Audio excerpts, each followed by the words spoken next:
refreshes my soul. The Lord is my shepherd, there is nothing I shall want. He guides me in right paths for his name's sake. Even though I walk in the dark valley, I fear no evil, for you are at my side, with your rod and your staff, that give me courage. The Lord is my shepherd, there is nothing I shall want. You spread the table before me in the sight of my foes. You anoint my head with oil, my cup overflows. The Lord is my shepherd, there is nothing I shall want. Only goodness and kindness follow me all the days of my life, and I shall dwell in the house of the Lord for years to come. The Lord is my shepherd, there is nothing I shall want.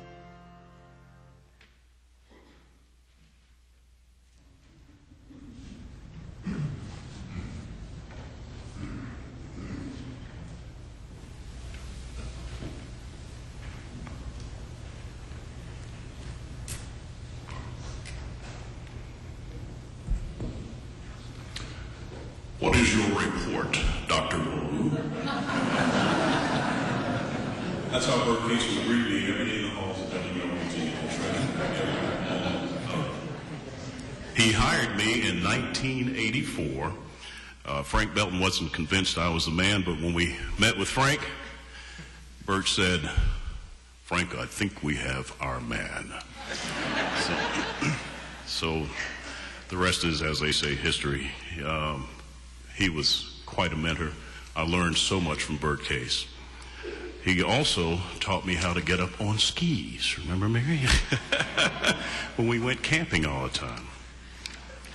God bless him, and I'm thankful to have known and shared good times with Bert Case. A reading from the second letter of Paul to the Corinthians.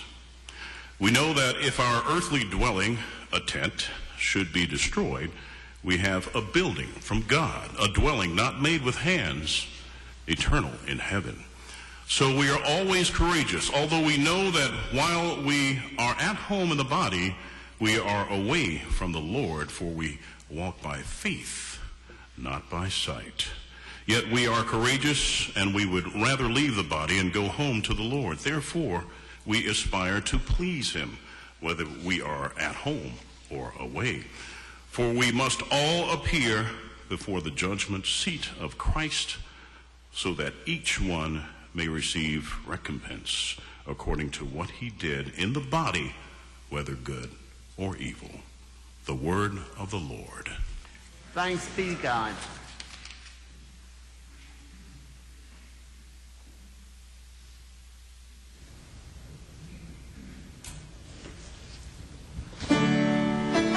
Please stand.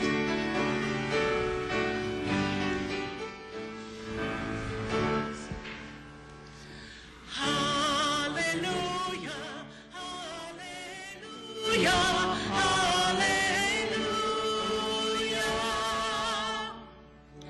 Our Savior Jesus Christ destroyed death and brought light to life through the gospel. Hallelujah, hallelujah, hallelujah. The Lord be with you. A reading from the Holy Gospel according to St. John. Jesus said to his disciples, "Do not let your hearts be troubled or afraid. Have faith in God and have faith in me also. In my Father's house there are many dwelling places.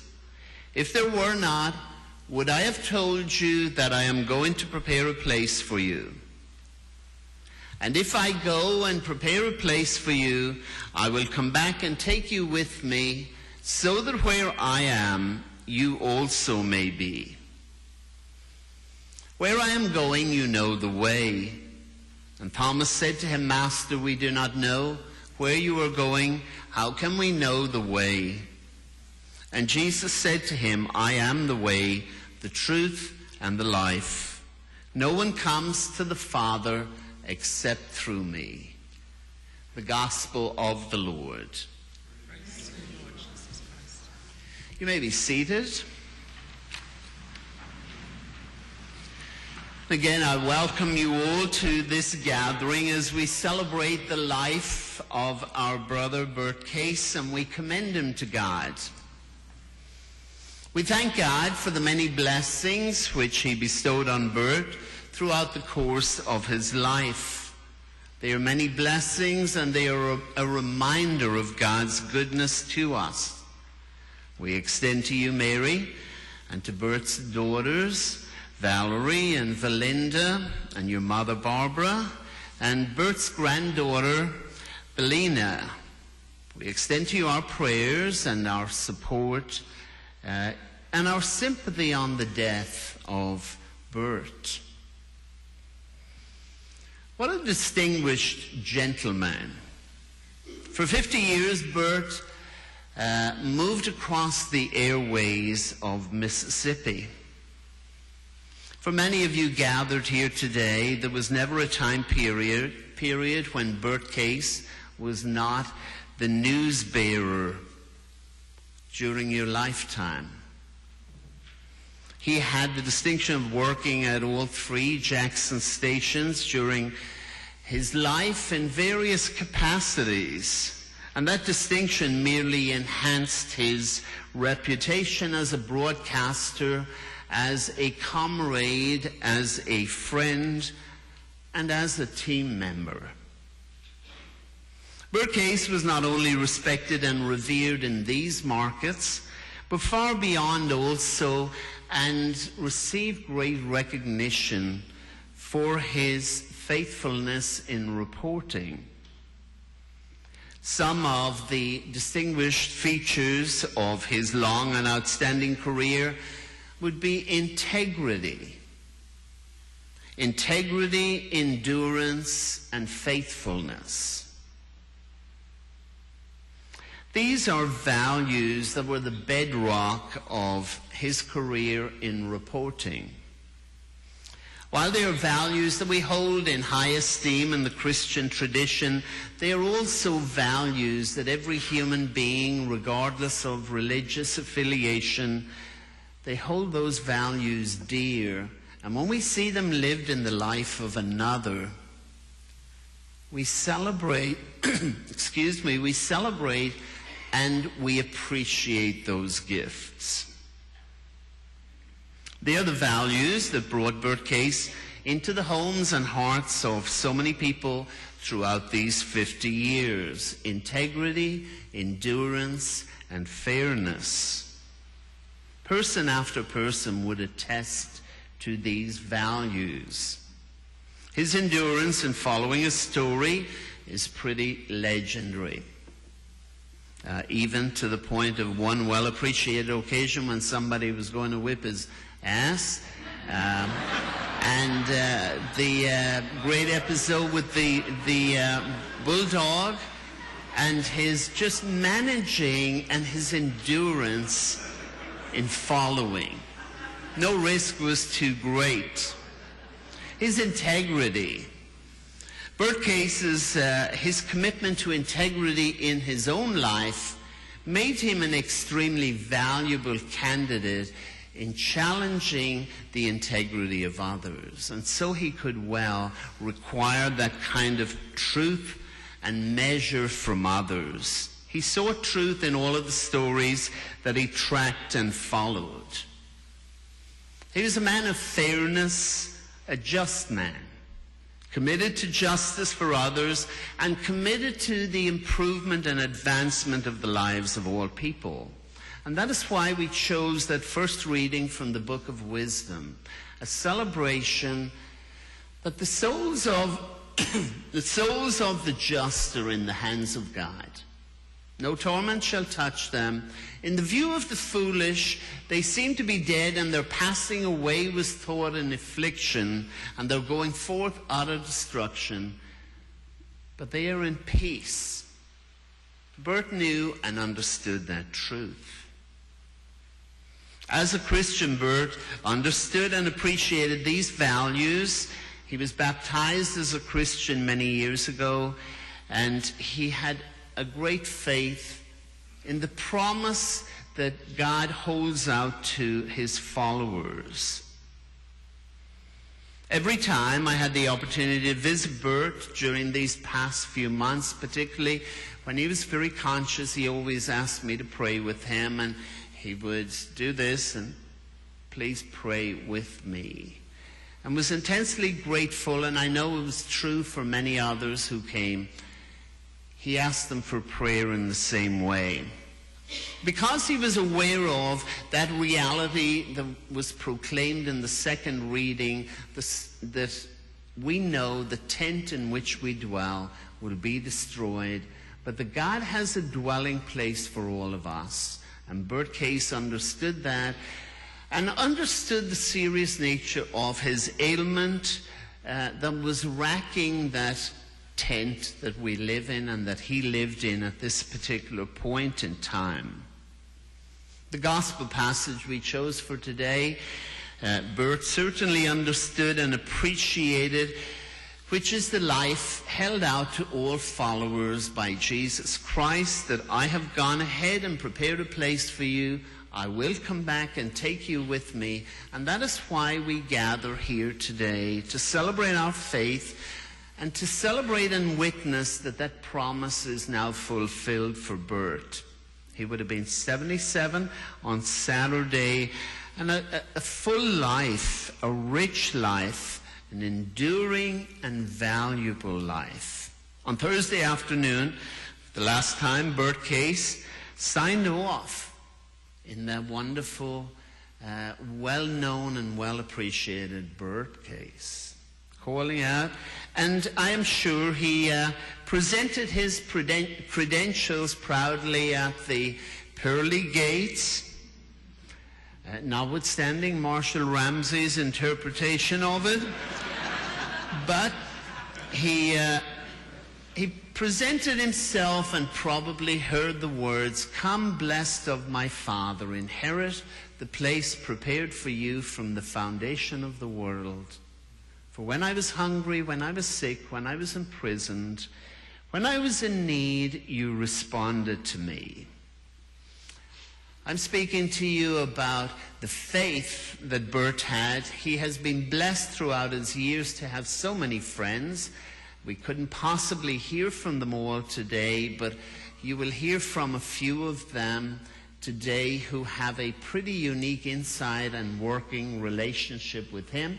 Happy to invite Martin Pace. He's the Sheriff of Warren County and has many differing perspectives of Bert.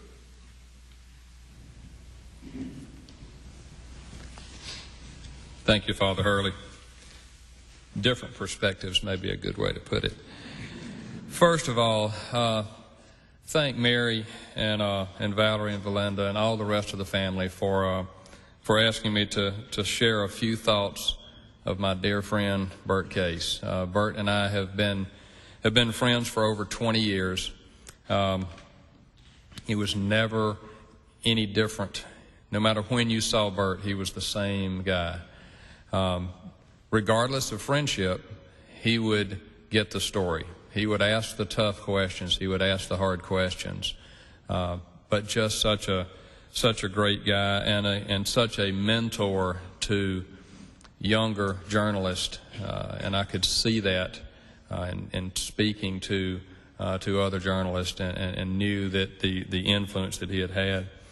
You know, it would be impossible to put into just a few words the life of someone who has had such an impact, such a influence in this state. Bert's drive, his ability to see through the fog to get to the truth was unparalleled. He had a rapport, he had a relationship with the people of the state of Mississippi. They trusted him. They trusted him. They had confidence in him. If Bert Case said it, it was just the real deal. And that can't be said about everybody that you talk to.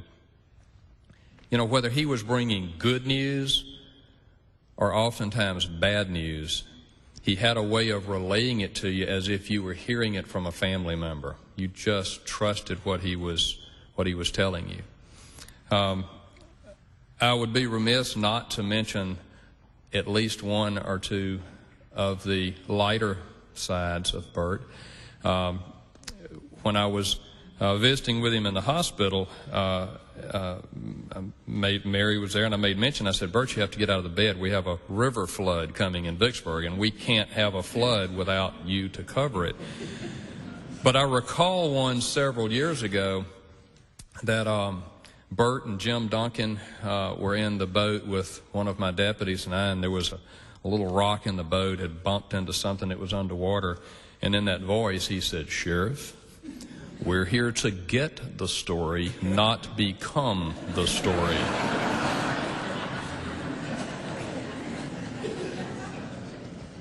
I can't tell you how much we're going to miss him, how much it means to all of us to have shared him, and thank you, the family, for sharing him with all of us for all these many years. And may God bless all of you.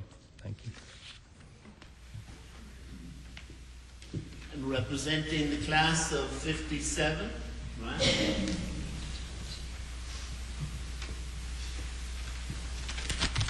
Bill Harvey, Mary, thank you for asking me to do this. It's an honor. Dennis, Martin, I've known Bert 70 years. We were in Miss McCleskey's class in second grade at Davis Elementary School. I knew Bert long, long before he was Bert Case. Y'all know many stories about Bert, and I know one or two you may not know. Bert played steel guitar in the third grade on the assemblies at Davis School. He was pretty good. He could have been another Hank Williams. But I think you probably know that Bert's had been showmanship in him all of his life. But he was a pretty good musician even then. Back when we were all in junior high school, his daddy got a brand new 1955 Ford, bright green. Bert loved Fords. Well, his daddy was a pretty stern taskmaster. And he did his best to keep up with Bert. But Bert took that car down and had some glass pack mufflers put on it. And he would go up and down the streets of Jackson and out to the drag strip, you know, and gun those things out. Well, one day, Bert's daddy came to him. He says, Bert, he says, something out of that car making a funny noise. Bert said, Daddy, that's just the noise that all V8 Fords make. We had a wonderful English teacher in our high school named Irene Breland. Some of you may have heard of her. She's a legend in herself. Bert worshiped this woman. She was a fine person. And when Bert would get on the air and misuse a verb or make some type of grammatical mistake, she would call the station and she'd say, you tell Bert Case that I taught him better than that. And that I expect him the next time to use the proper English form. Well, you might be interested in this. Ms. Breland left this world several years ago. And I went to her estate sale. And at that estate sale, I found a Bible and some old class notes that she had made. And I bought these for $1 or $2, and I carried them down to the station and gave them to Bert. And you don't know how much that meant to him. In our senior annual, we all had our little pictures and the little verbiage that was written underneath them that was cute and clever that was done.